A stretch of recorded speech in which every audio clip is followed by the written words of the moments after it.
Shatamanam Bhavati serial episode 11/26 27th November 2024 ఏం జరిగిందో చూద్దాం. భువనేశ్వరి కుటుంబం మొత్తం అమ్మవారి గుడికి వస్తారు. జయ పంతులు గారికి పట్టు వస్త్రాలు ఇస్తుంది. అమ్మవారికి ఈ చీరని అలంకరించండి అని చెప్తుంది. అప్పుడు పంతులు గారు ఆ చీరను తీసుకొని, తప్పకుండా అమ్మ, ఈ ఊరిలో అమ్మవారు వెలిసినప్పటి నుంచి మీ ఇంటి నుంచి అమ్మవారికి పసుపు కుంకుమలు వస్తాయి. వాటిని అమ్మవారికి అలంకరించిన తరువాతే అసలైన జాతర ప్రారంభమవుతుంది అని లోపలికి తీసుకొని వెళ్తాడు. అమ్మవారి పూజ జరుగుతుంటే భాను కొంచెం దూరంగా నుంచుంటుంది. అప్పుడు ఒక ఆవిడ, అదేంటమ్మా అంత దూరంగా నిలబడ్డావు, ఇక్కడికి రా అని ముందుకు పిలిస్తే దానికి సత్య తనెక్కడ నుంచోవాలో అక్కడ నుంచుంది. మీరెందుకు పిలుస్తున్నారు ముందుకి అని అడుగుతుంది సత్య. దానికి ఆవిడ, రాధమ్మ మన ఊరికి కొత్త ఏమీ కాదు, మన ఊరికి కావాల్సిన మనిషి, అలాగే పెద్దమ్మ గారి ప్రాణాలను కాపాడిన మనిషి. ఇలాంటి మనిషి దూరంగా ఉండడం మా ఎవరికి నచ్చలేదు అని అంటుంది. అప్పుడు ఇంకొక ఆవిడ, ఆ రోజు రాధే రాకపోతే పెద్దమ్మ గారి కుటుంబానికి ఎంతో ప్రమాదం జరిగేది, అది ఊరంతా చెప్పుకున్నాం కదా అని అంటుంది. రాధమ్మ దూరంగా ఉండకూడదు అని అందరూ తన్ని ముందుకు పిలుస్తారు. అప్పుడు ఒక ఆవిడ, ఇది వాళ్ళ ఇంటికి సంబంధించిన విషయం కదా, మీ అందరూ ఎందుకు కలగజేసుకుంటున్నారు, ఆవిడ ఎక్కడి నుంచోవాలి అనేది పెద్దమ్మ గారు చెప్తారు కదా అని అంటుంది.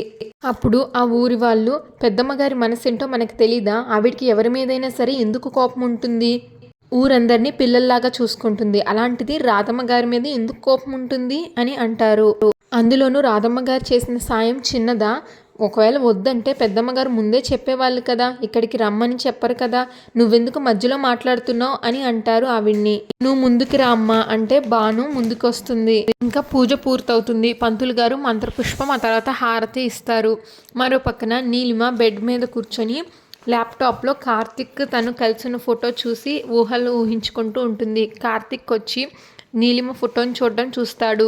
నీలిమ దగ్గరకు వచ్చి, నీలిమ, నువ్వు నన్ను ఇష్టపడుతున్నావని నాకు ఎప్పటి నుంచో తెలుసు, కానీ నేను ఏ రోజు నిన్ను వేరే ఉద్దేశంతో చూడలేదు, ఒక స్నేహితురాలిగానే చూశాను, నా మనసంతా భానుయే నిండి ఉంది, నువ్వు నాకొక మంచి ఫ్రెండ్ అని అనుకున్నాను, అంతకు మించి నీ మీద నాకు ఎలాంటి ఒపీనియన్ లేదు కానీ అని కార్తిక్ చెప్తుంటే నీలిమ, నేను మాత్రం నిన్ను ఎంతగానో ఇష్టపడ్డాను కార్తిక్, నువ్వే నా జీవితం అనుకున్నాను, నువ్వు లేని జీవితం వ్యర్థం అనుకున్నాను, కానీ అదంతా నిజం కాదని తర్వాత అర్థమైంది, నీ మనసులో నేను లేను అని తెలుసుకునేసరికి జరగవలసిందంతా జరిగిపోయింది అంటూ బాధపడుతుంది.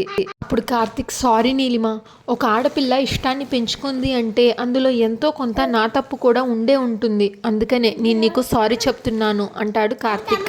మా నిన్ను పెళ్లి చేసుకోమని చెప్పినప్పుడు నా భాను లేకుండా బతకడమే కష్టం అనుకున్నాను, నా భాను స్థానంలోకి వేరే అమ్మాయి, అది నువ్వైనా సరే రావడాన్ని నేను సహించలేకపోయాను, అందుకే ఈ పెళ్లి చేసుకోమని అమ్మ నిర్ణయాన్ని చెప్పినప్పుడు నేను వేరే ఆలోచన లేకుండా కాదు అని చెప్పాను, అందుకు అమ్మే కాదు నువ్వు కూడా బాధపడతావు అని నాకు అర్థమైంది, అందుకే నీకు సారీ చెప్తున్నాను అని కార్తిక్ అంటే నీలిమ కళ్ళల్లో నీళ్లు తిరుగుతాయి. అప్పుడు నీలిమ, ఎన్నో కలలు కంటాం, అవన్నీ నిజం కావాలని మనం ఎన్నో ప్రయత్నాలు చేస్తాం, కానీ అవన్నీ జరగవు అని నేను కూడా ఈ మధ్య తెలుసుకున్నాను అని అంటుంది. ఒకరి జీవితాన్ని ఎవరూ శాసించలేరని, ఒకరి జీవితంలో వాళ్ళకి ఇష్టం ఉంటేనే ఇంకొకరు వాళ్ళ జీవితంలోకి వస్తారు అని నేను ఈ మధ్య మెల్లిగా తెలుసుకున్నాను. ఇన్ని రోజులు మనం అనుకోవాలి కానీ ఏదైనా చేయగలం, ఏదైనా శాసించవచ్చు అనే ఒక అపోహలో బతికాను. ఇప్పుడు ఆ ఊహలన్నీ పటాపంచలైపోయాయి, వాస్తవాలు ఎలా ఉంటాయో ఇప్పుడే తెలిసింది.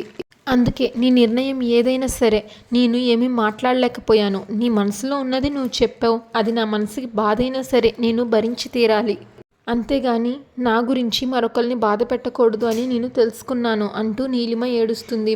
అప్పుడు కార్తిక్, థ్యాంక్స్ నీలిమ, నువ్వు ఇంతలాగా అర్థం చేసుకుంటావని నేను ఊహించలేకపోయాను, కానీ నిన్ను బాధ పెట్టినందుకు మాత్రం మళ్ళీ క్షమాపణ అడుగుతున్నాను అని అంటాడు.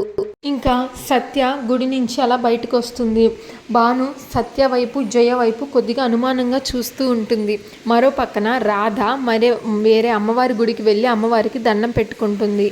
రాధ ఇలా అమ్మవారికి దండం పెట్టుకుంటుంది. అమ్మ జగన్మాత, నా రాత బాగుండుంటే ఈ పాటికి నేను మురారి కలిసి అమ్మవారి జాతర జరిపించుండేవాళ్ళం, మాకు పెళ్లి చేసి మా ఇద్దరి చేత జాతర జరిపిస్తామని అమ్మవారికి మొక్కుకున్నారు, అంతా బాగుండుంటే ఈ ఏడాది జాతర మా చేతుల మీదుగా జరుగుండేది, కానీ ఒక మనిషి నిలువెత్తు స్వార్థంతో నన్ను ఆ ఇంటికి దూరం చేసింది, నా ప్రేమను సమాధి చేసింది, ఈ పాటికి అక్కడ జాతర మొదలయ్యే ఉంటుంది. లోకాల నేలే తల్లివి, అంగరంగ వైభవంగా నీ జాతర జరగాలి.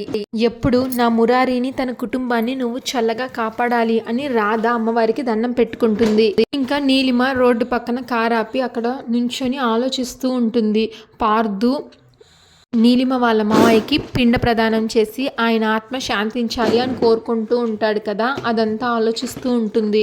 భాను వాళ్ళ నాన్న వాసు వచ్చి నేను మీ మావయ్యకి పిండ ప్రదానం చేయమని చెప్పాను, అప్పుడే ఆయన ఆత్మ పైలోకాలకి వెళ్ళి శాంతిస్తుంది, స్వర్గానికి చేరుతుంది అని చెప్తాడు. అది కూడా ఆలోచిస్తూ ఉంటుంది నీలిమ ఆలోచిస్తుంది. అందరూ నా గురించి ఆలోచిస్తున్నారు. నేను మావయ్య ఎన్నో తప్పులు చేశామని తెలిసినా సరే నేను మంచిగా ఉండాలని నా గురించి ఆలోచిస్తున్నారు అందరూ. ఆంటీ ప్రాణాలు తీయాలనుకున్నది మా మావయ్య అని ఇంట్లో అందరికీ తెలుసు. వాసుదేవరావు కూడా ఈ విషయం తెలుసు. అయినా సరే ఆయనకి మా మావయ్య మీద పగలేదు సరికదా, ఆయన ఆత్మ శాంతించాలని పిండం పెట్టించారు పార్దు చేత. అసలు వాళ్ళు చూపిస్తున్న ప్రేమ ముందు నేనెంత, అదంతా తలుచుకుంటే నాకు చాలా బాధగా ఉంది అని నీలిమ అంటుంది. ఇంకా రాధ హైదరాబాద్లో గుడిలో మీరు ఈరోజు ఒక 10 మందికి అన్నదాన కార్యక్రమం జరిపించండి పంతులు గారు అని పంతులు గారికి డబ్బులు ఇస్తుంది. అప్పుడు పంతులు గారు ఎవరి పేరు మీద జరిపించమంటారు అని అడిగితే నేను అమ్మవారికి చెప్పుకున్నాను, మీరు జరిపించండి అని చెప్తుంది రాధ. నీలిమ అలా ఆలోచిస్తూ ఉంటుంది. నీలిమ కళ్ళల్లో నీళ్లు తిరుగుతూ ఉంటాయి. ఇంకా ఒక ఆయన నీలిమకి ఫోన్ చేస్తాడు ఆ టైంలో. అప్పుడు నీలిమ ఎవరండి అని అడిగితే, నీకు సాయం చేసిన పాపానికి నేను నా కుటుంబం మొత్తం అజ్ఞాతంలో బతుకుతున్నావు, నీ అవసరం తీరిపోయింది కాబట్టి నువ్వు మాత్రం మమ్మల్ని మర్చిపోయావు అని అంటాడు. అడుక్కు తినడానికి కూడా పనికిరాని పరిస్థితుల్లో బతుకుతున్నాం, నిన్నంత తేలిగ్గా వదిలేస్తానని అనుకోకు అని నీలిమకి వార్నింగ్ ఇస్తాడు.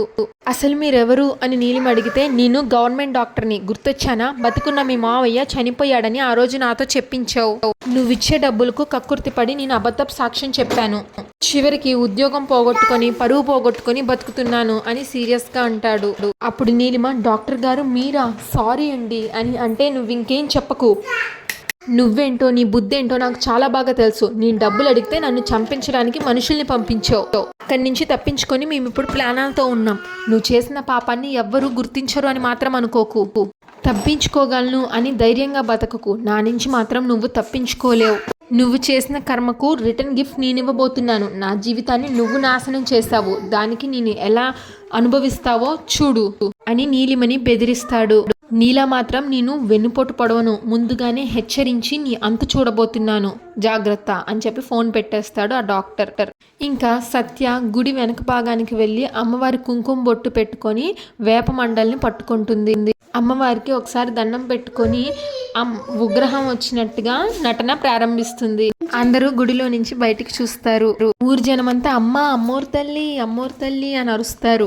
అందరూ సత్యకి దండం పెట్టుకుంటారు. మురారి ఆశ్చర్యంగా చూస్తాడు, ఏంటి అని.